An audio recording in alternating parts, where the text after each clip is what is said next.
Hi students, welcome back. Now let's in the previous video I explained how to detect the parallelism in the program using Bernstein condition. Now let me show you how to represent this in the the sequential form and the parallel form, and what is the dependency graph for the given instructions. I'll explain you. So these are the instructions that I had taken in the previous video. So the same instructions I'm just representing in a sequential execution. How the sequential execution will be taking place here with the help of these equations. So let me show you the sequential. So the sequential execution will be taking in 5 steps because these are 5 processes are there. The 5 processes are there. Assuming 1 step per statement. Remember, assuming 1 step per statement. And here in the sequential there is no pipelining. Remember, there is no pipelining concept. No pipeline. Okay, let me show you the structure. So what are the inputs here first? D and E are inputs, right? I'm just writing here. You are going to help me. So D and C are the inputs, right or wrong? D, C input. Okay, what operation it is performing? Multiplication. D, C are inputs. Multiplication performing. What is the output? C is the output. Okay, leave it. Coming to the next instruction. Okay, coming to the next instruction. So what is the input here? Okay, one input is the C. So just connect to the C. One input is a C. Another input is, it is saying G. So let's take another input, G. So what this G and C are performing? Addition operation. Let's take +1. Because so many addition operations are there, +1. So G and C are inputs, and what will be the output? The output is M. Let's write M here. Okay, P2 instruction is also over. This is P1 and the P2 process is also over. Now coming to the P3. P3, what are the inputs? B and C are input. So C is already here. So let's take this C. Okay, this C as input. And another input is B. So there is no new B. Let's take a B. So what operation it is performing? Addition. So let's take +2. This is process 3. In the same way. Next, P4. L and M are inputs. So L is not there. Let's take L. And where is the M? M is here. You just take this M as an input to this process. Okay, M. What operation it is performing? Addition, +3. So what is the output here? The output here is a C. C is the output. And sorry, here I forgot. B plus C is performing addition and output is A. Output is A. Okay, process P4 is also over. Coming to the P5. P5 is G and E are inputs. So G, it's already here. It is G is there. You can take the help of G here. G, because there is a dependency is there. Because so you take G here and E.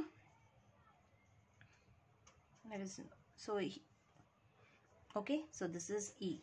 D and E are input. Sorry, D and E are input. So we can take this from here, E, and both are performing division operation and the output is F. So this is P5. So this you can take from here. So this is a sequential representation, the sequential representation for the given instruction. So this is, see how easy to construct the diagram. Just take the D and E or the inputs and performing multiplication operation. The output is a C, and here C is the input and G is the input for the next addition operation, and output is the M, and B and C or the inputs to the next addition operation, and next L and M or the inputs to the next addition operation. So everything is working on sequential. Everything is working on sequential. Now let's convert this sequential into parallel. So how this sequential circuit can execute in parallel, because you know the conditions, right? You know that what is the conditions we had seen in the previous video? P1 is parallel to P5 and P2 is parallel to P3 and P2 is parallel to P5, P3 is parallel to P5 and P4 is parallel to P5. So these are all the processes that are parallel to each other. Okay, so from this we can conclude that P2 is parallel to P3. At the same time, P3 is parallel to P5. That means P2, P3, P5 are parallel to each other. From these statements, I had concluded that P2 is parallel to P3 and P3 is parallel to P5. Now, let's construct the parallel circuit. The parallel circuit. How you are going to construct the parallel circuit? Let's have a look here. Okay. So, P2, what is a P2? This is P2. P2 is nothing but M is equal to G plus C and P3 is equal to A is equal to B plus C and P5 F is equal to G divided E. Okay. So here these two are performing addition operation and this is performing division operation.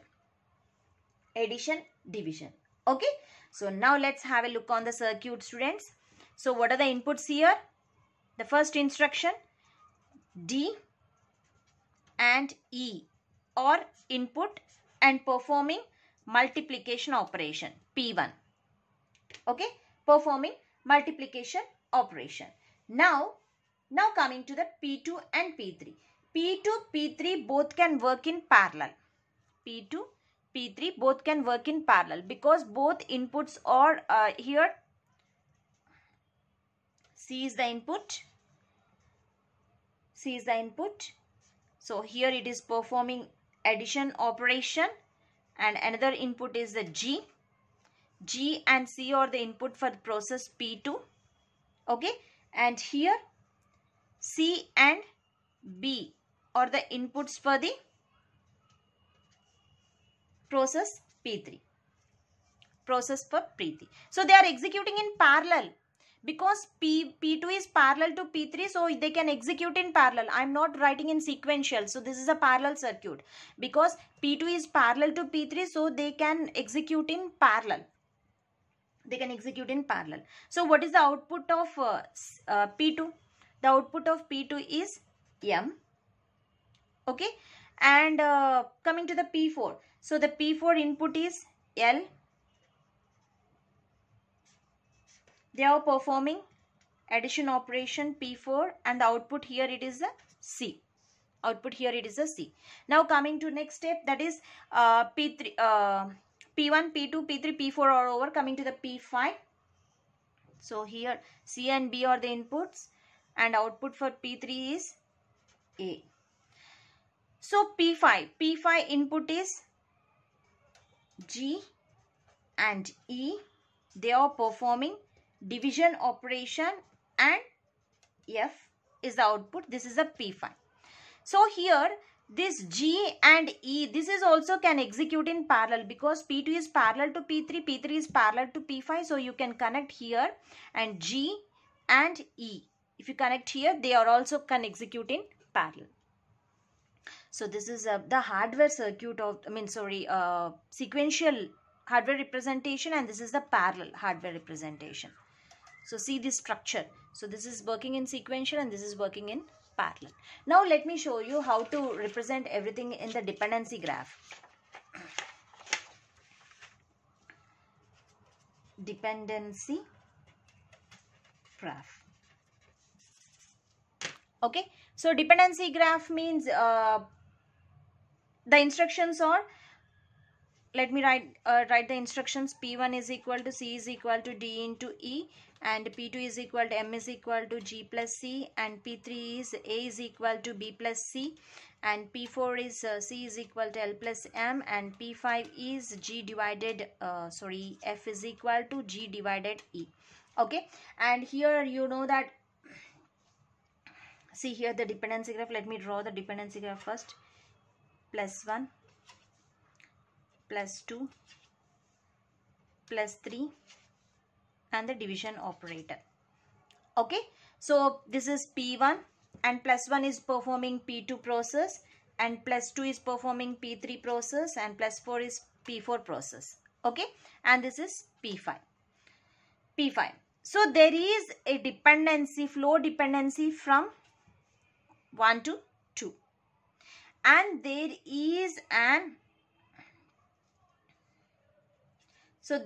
a resource dependence on P2 and P3. There is a resource dependence because both are using the C process. So there is a resource dependence on P2 and P3 because both are parallel to each other. They can work parallel to each other. There is a resource dependency. And from P3 to P4 also there is a resource dependency. P3 to P4 also resource dependency is there. Okay. And P4 to P3. P4 to P3 there is anti-dependency. P4 to P3 there is anti-dependency. Okay. Now coming to P1 to P4. P1 to P4. So here if you see both our outputs are C. That means there is an output dependency. There is an output dependency because P1 and P4 both outputs are C. So there is an output dependency from P1 to P4. Okay. So this is what, and coming to P2 to P4. P2 to P4. If you see here there is a flow dependency is there, P2 to P4, and from P4 to P2. P4 to P2 there is an anti-dependency. There is an anti-dependency. And one more thing, from P1 to P3 let's have a look. There is any connection? Yes, flow dependency is there because the output of P1 will be connected to the input of P3. There is a flow dependency. So this is what dependency graph represents, the flow dependence. Dotted lines represents the resource dependence.